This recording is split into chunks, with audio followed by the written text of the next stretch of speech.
Hello students, welcome to the PNT coaching classes learn easily and smartly. तो आज हम पढ़ने वाले हैं क्लास 10 परीक्षा अध्ययन हिंदी का सेट 4 का 4 नंबर वाले क्वेश्चन आंसर। तो चलिए करते हैं स्टार्ट। तो प्रश्न नंबर 21 में बोला गया है, निम्नलिखित अपठित गद्यांश अथवा काव्यांश को पढ़कर उसके नीचे लिखे प्रश्नों के उत्तर दीजिए। तो इसका मतलब है निम्नलिखित यानी कि जो नीचे लिखे हुए अपठित गद्यांश जो आपने पहले कभी पढ़े नहीं हो, या काव्यांश जो कविता है तो ये भी आपने पढ़े नहीं हो, अपठित है आपके लिए, पढ़ा हुआ नहीं है, तो इसको पढ़ करके यहाँ पे जो नीचे लिखे प्रश्न है इनके आपको उत्तर यहाँ पे बताना है। ओके, तो चलिए सबसे पहले गद्यांश को देखते हैं और इसको समझने की कोशिश करते हैं कि इसका मतलब क्या है, देन देखेंगे इसके प्रश्नों को। तो यहाँ पे बोला गया आप हमेशा अच्छी जिंदगी जीते आ रहे हैं। बिल्कुल सही बात है कि हम सभी लोग जो हैं अभी एक अच्छी जिंदगी जीते हुए आ रहे हैं। आप हमेशा बढ़िया कपड़े यानी कि अच्छे कपड़े, बढ़िया जूते यानी कि अच्छे जूते, बढ़िया घड़ी और बढ़िया मोबाइल जैसे दिखावों पर बहुत खर्च करते हैं। सही बात है कि आजकल की जो दुनिया है वो दिखावे पर जीती है और दिखावों के लिए बहुत सारे पैसे उस पर खर्च करते हैं, मगर आप अपने शरीर पर कितना खर्च करते हैं? बहुत सही क्वेश्चन है कि हम सब चीज़ों पे दिखावों पर खर्च करते हैं, लेकिन अपने शरीर पर कितना खर्च करते हैं, इसका मूल्यांकन करना, पता करना बहुत ज़रूरी है। तो यह जो शरीर है, जो ये बॉडी है, ये बहुत ही अनमोल है, यानी कि बहुत ज़्यादा कीमती है।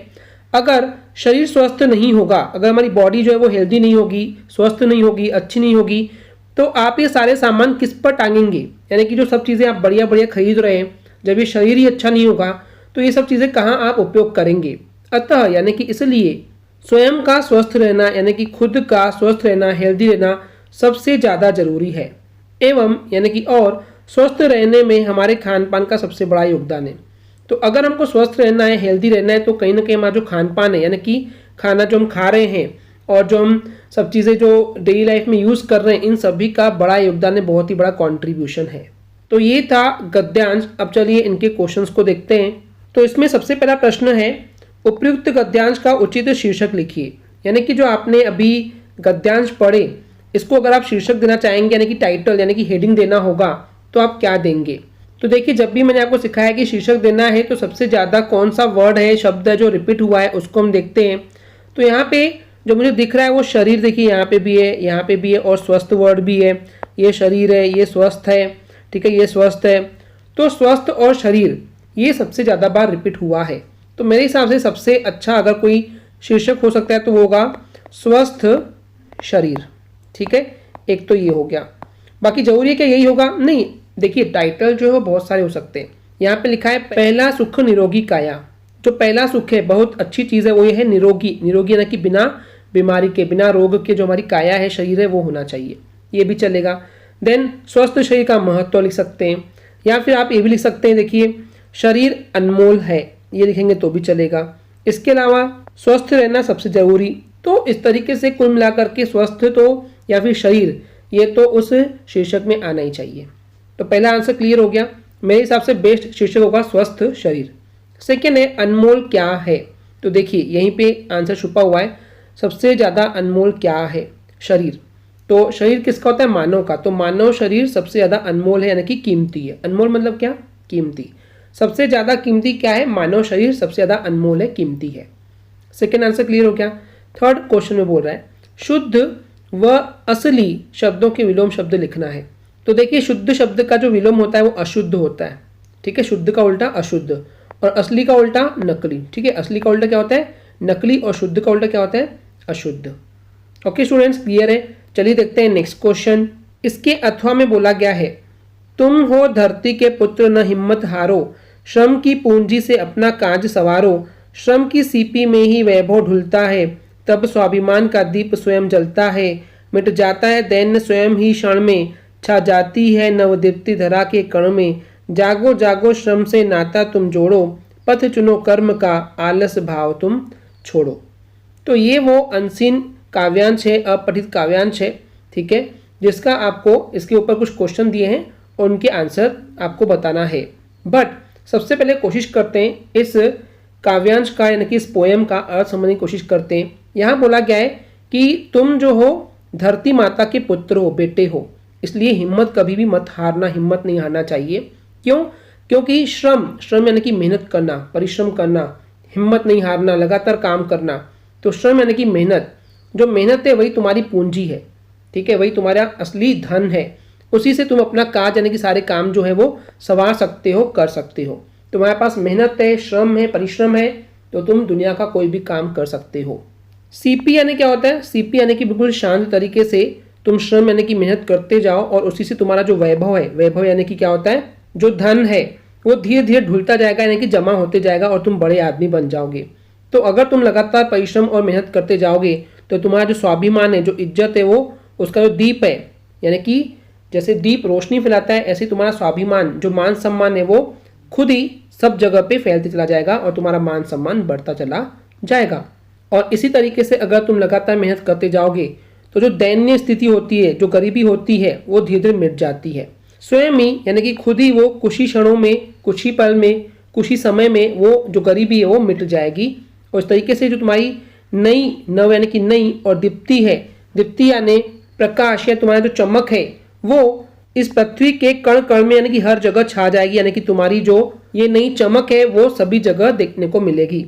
इसलिए जागो जागो, तुम जल्दी से इस श्रम से, परिश्रम से, मेहनत से अपना नाता, जो रिश्ता है, वो जोड़ लो, ठीक है। और इसके बाद बोला गया है कि अलस भाव यानी कि आलसी का जो भाव है, जो फीलिंग है, उसको तुम जल्दी से छोड़ दो और कर्म का यानी कि काम करने का जो पथ है, जो रास्ता है, उसको तुम चुनो।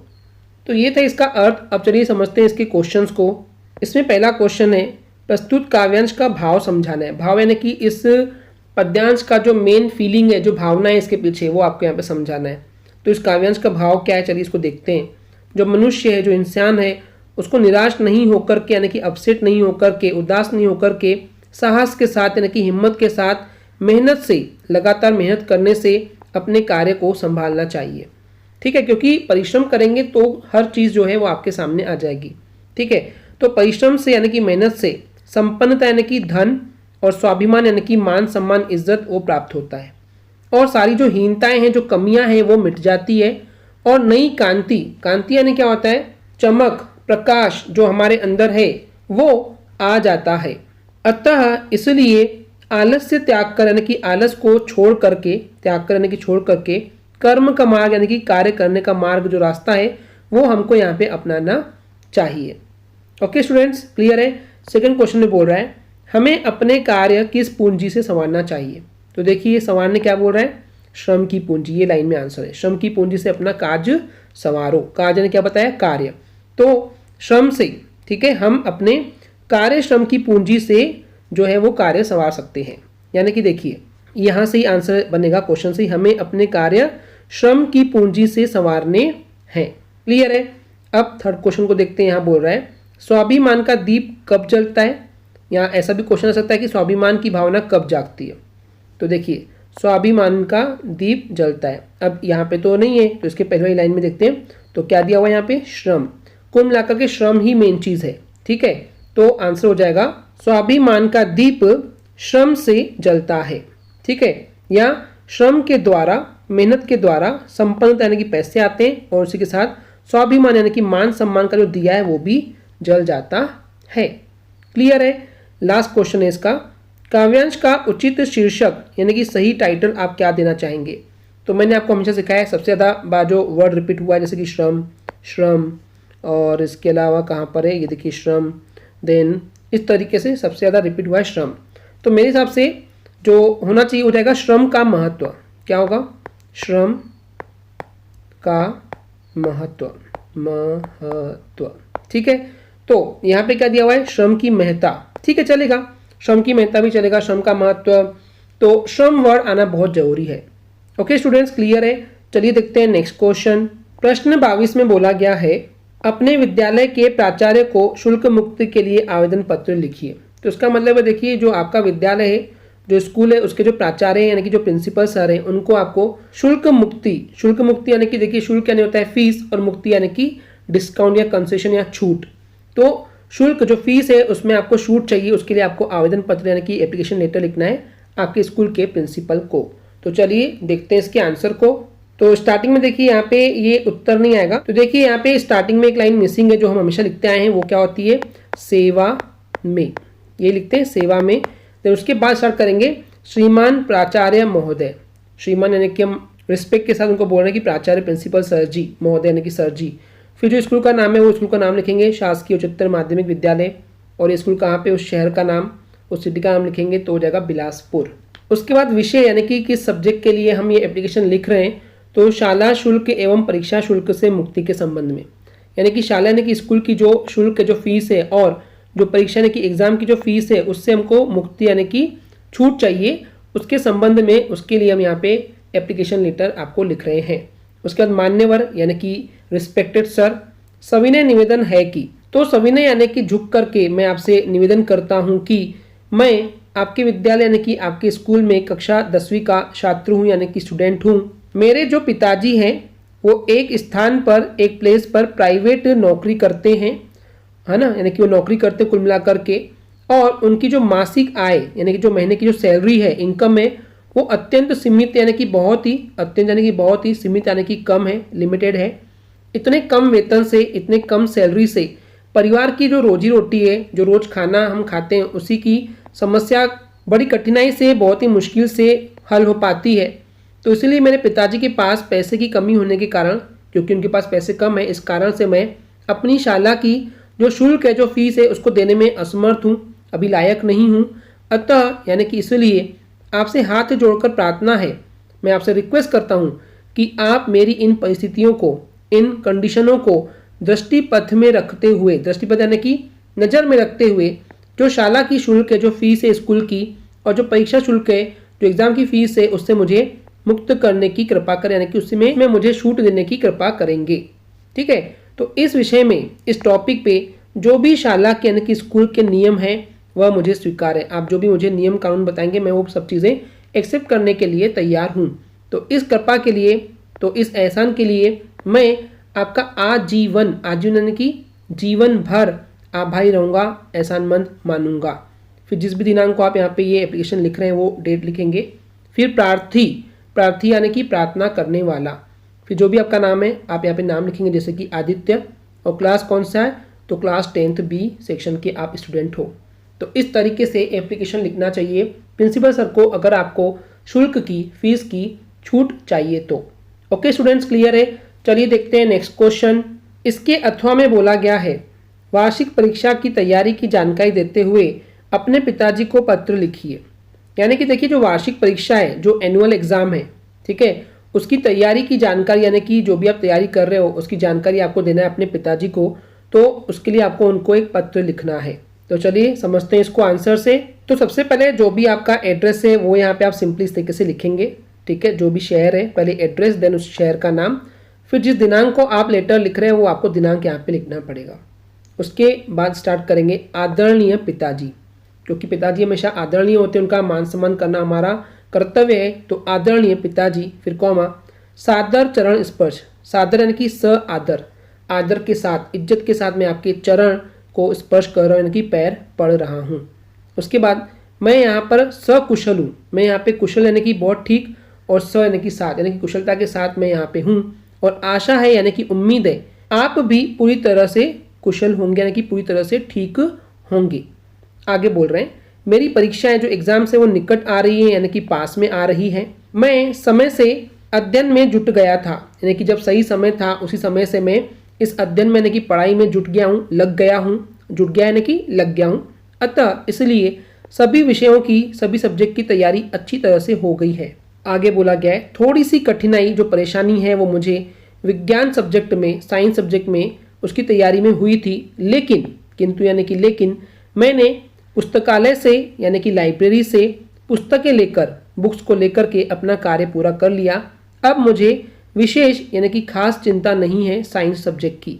विश्वास है यानी कि पूरा विश्वास है, उम्मीद है कि विगत वर्षों की तरह, विगत यानी कि पिछले कुछ वर्षों यानी कि सालों से जिस तरह से मैंने अच्छे नंबर लाया है, वैसे ही इस वर्ष भी प्रथम श्रेणी के यानी कि फर्स्ट डिवीज़न के अंक यानी कि नंबर प्राप्त करने में सफल रहूँगा।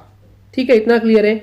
आगे बोला गया है, पूज्य माता जी को चरण स्पर्श, जो मेरी माता जी है जिसकी मैं पूजा करता हूँ, उनको चरण स्पर्श बताना कि मैंने उनके पैर छू रहा हूँ। और घर के जितने भी छोटे हैं उन सभी को मेरी तरफ से बहुत सारा प्यार दीजिएगा। लास्ट में आपका आज्ञाकारी पुत्र यानी कि आपकी आज्ञा मानने वाला मैं आपका बेटा, जो भी आपका नाम है वो नाम लिखेंगे, जैसे यहाँ लिखा है चेतन। ओके स्टूडेंट्स, क्लियर है। चलिए देखते हैं नेक्स्ट क्वेश्चन। प्रश्न 23 में बोला गया है, निम्नलिखित में से किसी एक विषय पर लगभग 120 शब्दों में निबंध लिखिए। यानी कि आपको निबंध लिखना है लगभग 120 शब्दों में किसी भी एक विषय पर।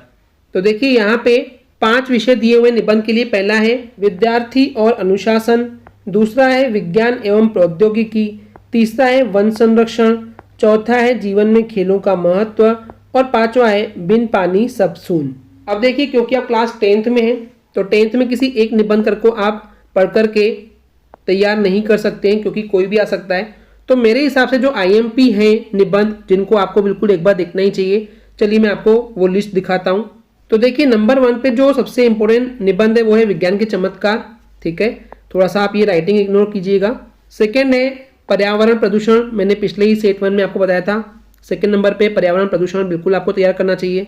उसके बाद जल के ऊपर निबंध आता है जैसे कि बिन पानी सब सून, इसी सेट में, तो ये IMP है। चौथे नंबर पे आता है खेल का आंखों देखा वर्णन, ये इंपॉर्टेंट निबंध है। 5वें नंबर पे आता है विद्यार्थी और अनुशासन। तो 5 निबंध तो बिल्कुल आपको तैयार करना ही करना है।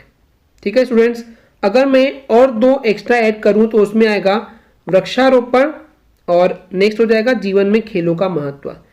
तो ये निबंध है क्योंकि आप क्लास 10th में हैं तो 1-2 निबंध पढ़ के बिल्कुल भी आप एग्जाम देने नहीं जा सकते। आपको बहुत सारी वैरायटी में आपको निबंध पता होने चाहिए। क्लियर है स्टूडेंट्स? तो ये थे 4 नंबर वाले क्वेश्चन। तो अगर आपको हमारी वीडियो से कुछ भी सीखने मिला या नॉलेज मिला तो प्लीज़ हमारे चैनल को सब्सक्राइब कीजिए एंड वीडियो को लाइक ज़रूर करें और अपने फ्रेंड्स के साथ जरूर शेयर करें जिससे कि उन्हें भी ये चीज़ें ईजिली समझ में आ सके। तो आज की वीडियो को यहीं रोकते हैं। Thank you.